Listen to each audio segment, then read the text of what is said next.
नमस्कार।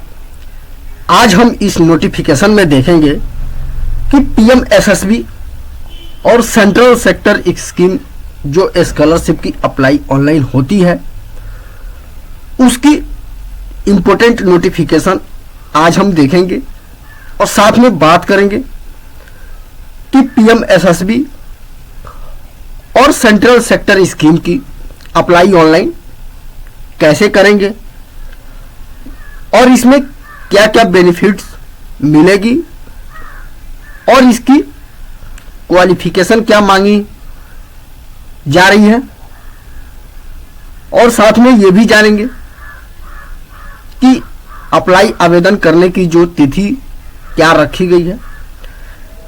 सारी टॉपिक सारी इंफॉर्मेशन पे आज हम इस वीडियो में बात करेंगे। एक एक करके हम आपको जानकारी देंगे। साथ में एनएसपी से जितनी भी रिलेटेड जुड़ी हुई स्कॉलरशिप चल रही है फिलहाल में, सारे स्कॉलरशिप की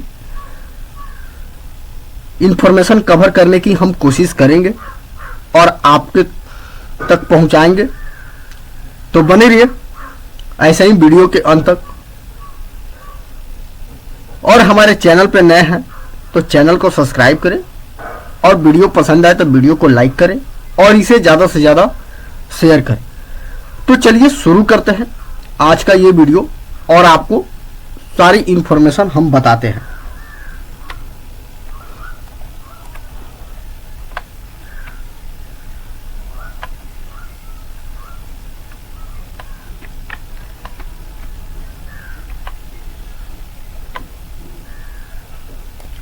यहाँ पे हमारे पास एक नोटिफिकेशन जो कि दिया गया है सेंट्रल सेक्टर स्कीम के तहत। आप यहाँ पे देख भी रहे होंगे, central sector scheme of top class education in school for OBC EBC and DNT student के लिए।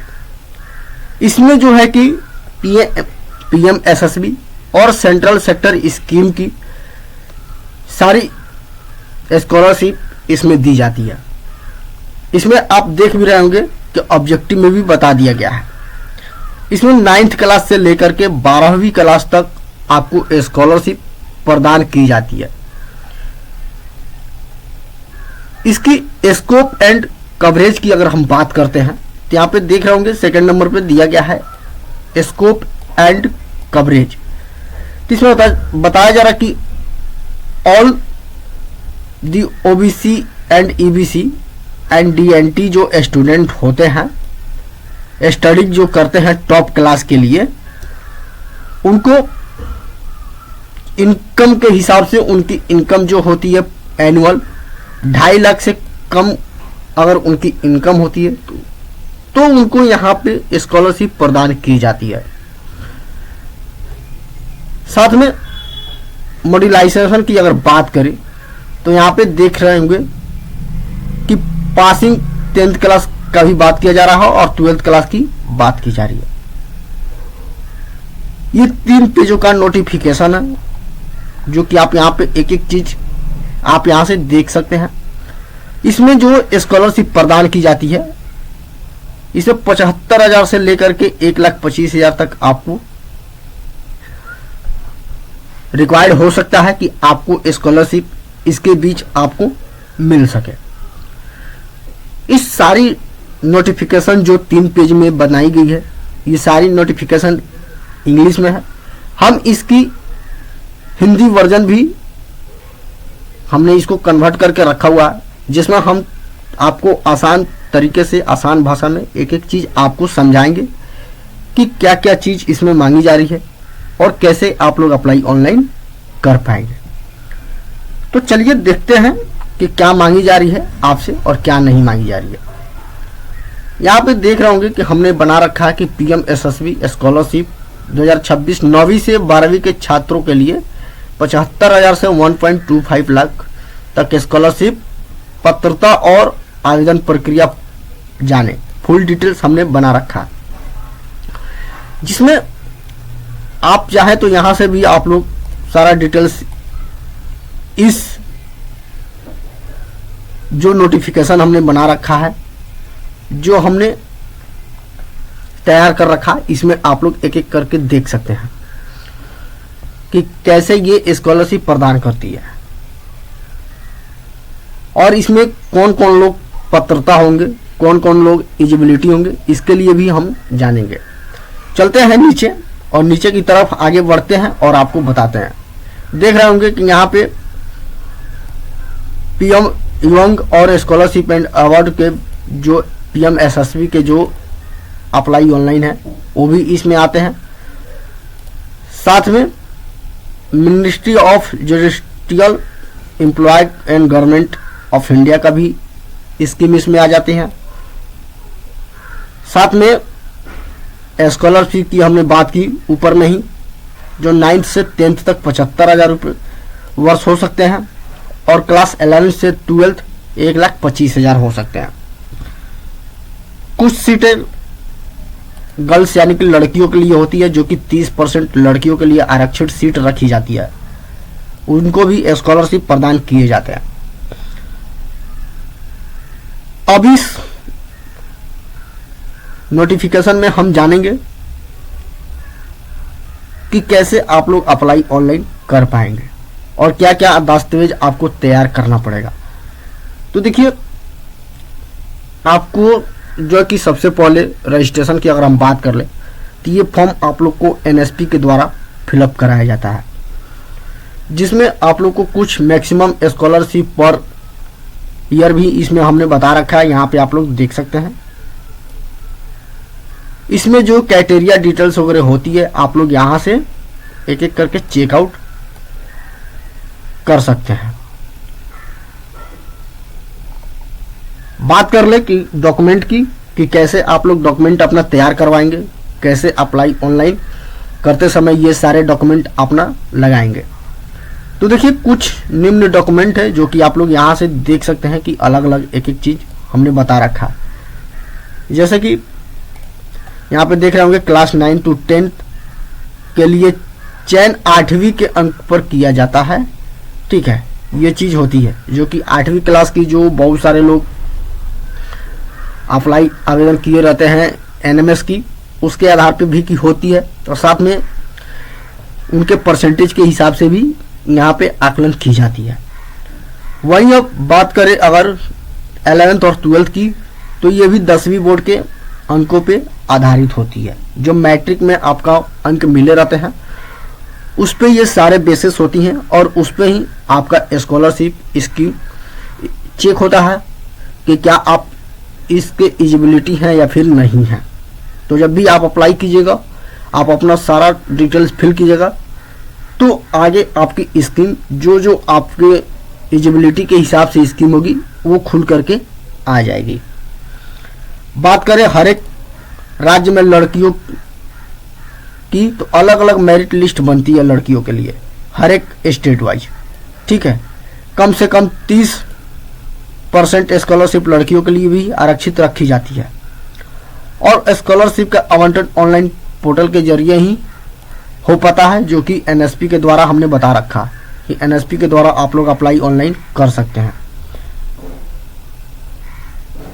और एक बार मिलने के बाद अगली कक्षा में अगर आप जाते हैं, यानी कि आप 9th में हैं और 10th में जाते हैं, या फिर 10th में है 11th में एडमिशन करा रहे हैं, या फिर 11th में 12th में जा रहे हैं, तो उसी फॉर्म को आप रिन्यूअल करा करके इसकी योजना का लाभ ले सकते हैं, जो कि हमने यहाँ पे भी बता रखा कि एक बार मिलने के बाद अगली कक्षा में यह अपने आप रिन्यू हो जाती है यदि पढ़ाई और उपस्थिति सही रही। तो बताई जा रही है कि अगर आपकी अटेंडेंस और आपकी जो परसेंटेज होती है वो सही रही तो अपने आप रिन्यू हो जाती है। ऐसा नहीं है, लेकिन रिन्यू कराना पड़ता है। आपको मैसेज भी आएगा मोबाइल पे कि आपके लिए आपका आवेदन रिन्यू के लिए खुल चुका है, आप रिन्यू करा सकते हैं।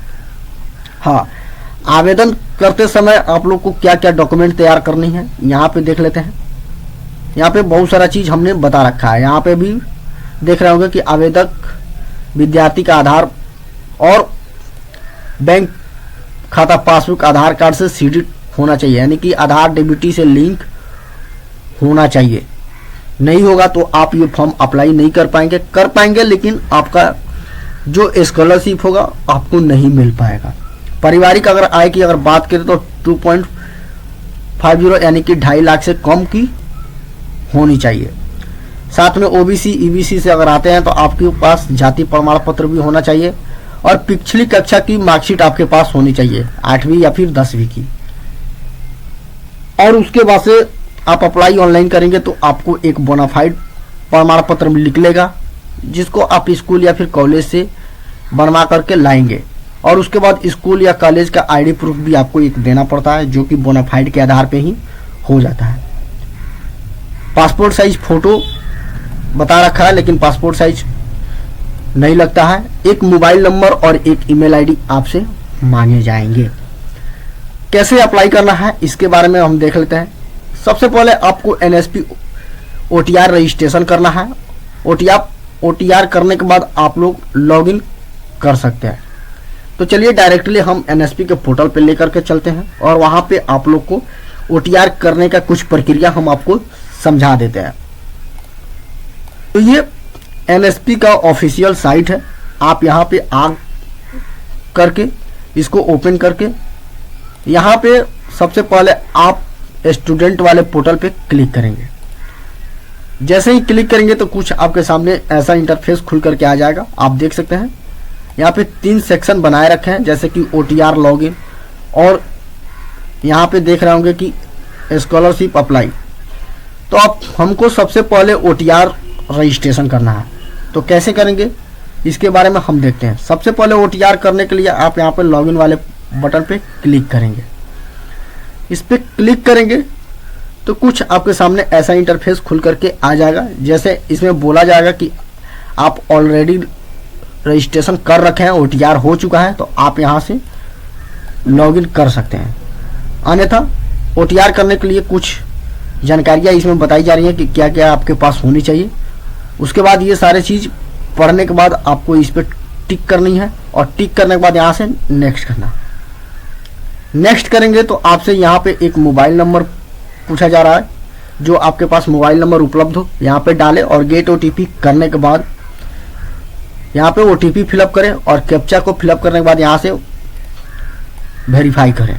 वेरीफाई करने के बाद आपसे कुछ और भी डिटेल्स पूछे जाएंगे जैसे कि रजिस्टर्ड मोबाइल नंबर हो जाएगा आपका यहाँ पे। उसके बाद से ई-केवाईसी का डिटेल्स आपसे यहाँ पे खुल जाएगी जैसे कि आधार डिटेल्स आपसे मांगी जाएगी, आधार नंबर और आधार कार्ड में जो नंबर रजिस्टर्ड होगी उस पर भी ओटीपी जाएगी तो वो भी आपको डालनी पड़ेगी। उसके बाद से आपका सारा डिटेल्स खुल करके आ जाएगा और उस डिटेल्स को मिलान करने के बाद डेट ऑफ बर्थ वगैरह सारी चीज़ मिलान करने के बाद आप यहाँ पे फिनिश कर सकते हैं।